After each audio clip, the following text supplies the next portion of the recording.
So, in continuation from the last video about how to create a better future for yourself, essentially, and visualizing and attaining your fucking your goals, hopes, and dreams,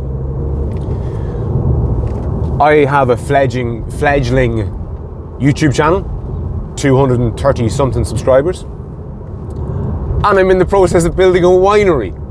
And one of the main driving forces behind building a fucking winery is to produce wine so that I can sell it as merch to my subscribers and to my fans, of whom I have fuck all.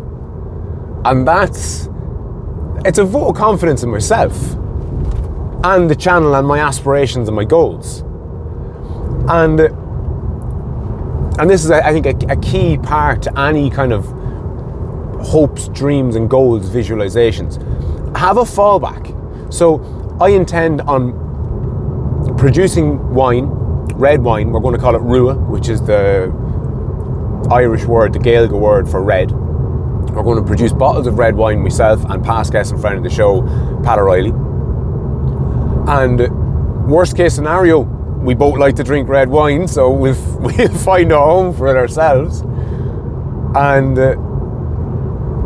we might flog it to the food service distributors that I supply. That's a potential avenue. So we have half a dozen different avenues. But my main goal and my main real motivation for setting it up is to flog as merch. Because over the years with the Off the Lead podcast that only existed really in audio form, and of which there are hundreds of episodes of me talking extemporaneously like this, and not so much. Some of it was a little bit more planned. I'm talking about more specific subjects. And then there's 40 odd conversations that I've had with people, kind of Joe Rogan style, between 2 and 4 hours long, of just genuine conversation. Just me sitting down. It could be an athlete. It could be somebody with a particular interest in a particular subject. I've had all sorts of people on and would love to get more people on. If you're interested, hit me up. Hit me up in the comments or hit me up on imoffthelead@gmail.com. I'm keen to speak to people, especially now that I've kind of lit a fire under the whole Off the Lead YouTube channel.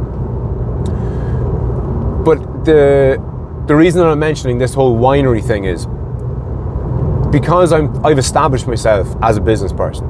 I have a business that's turning a profit, employing people and all the rest of it. And what that's allowed me to do is, that's allowed me remove myself from having to, like having employees in particular, that's allowed me to remove myself from having to work, a fucking 80 or a 90 hour week, to paring it back down to something a little bit more reasonable, like a 40 hour week.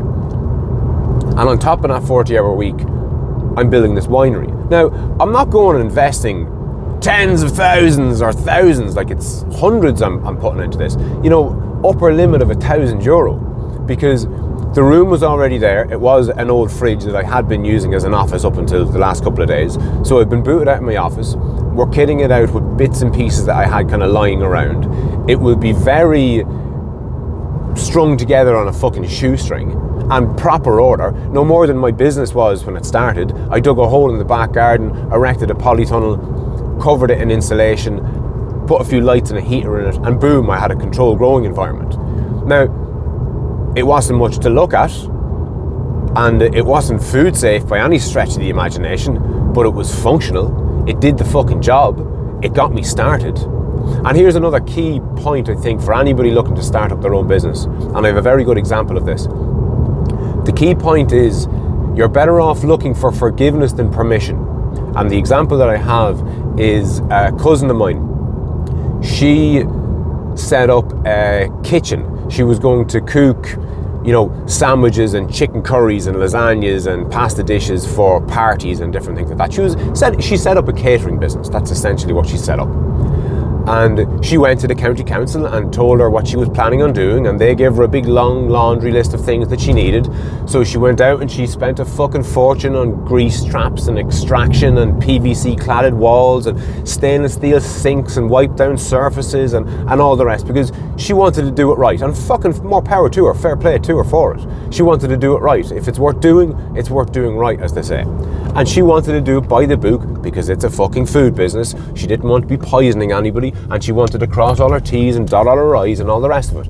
And again, more fucking power to her.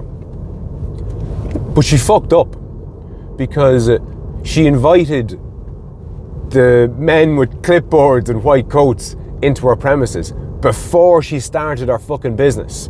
And of course, they came along with their clipboard and their boxes to tick, and they started asking her about car parking spaces and, you know, fucking, what else would they have asked her about?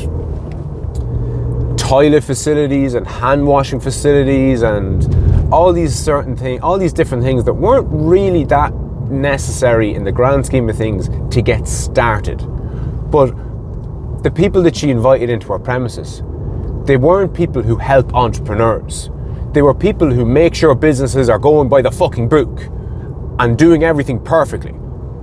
And she wasn't at that stage. You have to get started first.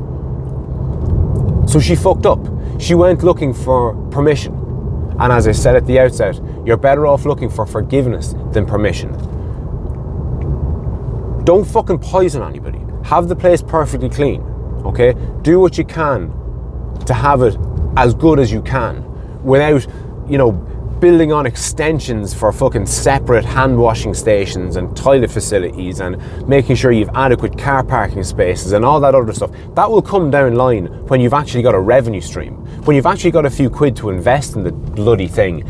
By all means, spend it on all the little different things that you need, because the types of people, the box tickers, when they are assessing your premises, and I've had them in my own place. I've had hygiene inspections by the Department of Agriculture, Food and the Marine. I've had my customers vet me essentially with on-site inspections and all the rest of it, and that's all gravy. But when they come and they see something, let's say you have an established business, you're selling a couple of weeks or a couple of months, and they come out for a visit and inspection. If you're up and running, they'll go, look, there's 3 or 4 different things here that you better get sorted, and I'm giving you a month or 2 to get sorted. And you go, okay, right, okay, fair enough. If they're the minimum requirements for me to stay open, now that I actually have a fucking business, I have something to protect. I have something now to defend. I've built something that's worth fucking saving. And you're telling me I need A, B, and C, or you're going to close me down? Go and get the A, B, and C, and don't be closed down, and take it from there. But if you invite these people to your business before you start trading, they'll say, fix A, B, and C, or do X, Y, and Z, and then you can start. But they're going to throw the fucking book at you. So my first hygiene inspection, I was told, you know, I had a whole load of different things. I didn't have different protocols and different work process flows, and I didn't have a food safety management plan and all these different things. But the guys came out, and you see, they can't be seen to just close you down arbitrarily because you haven't crossed every T and dotted every I.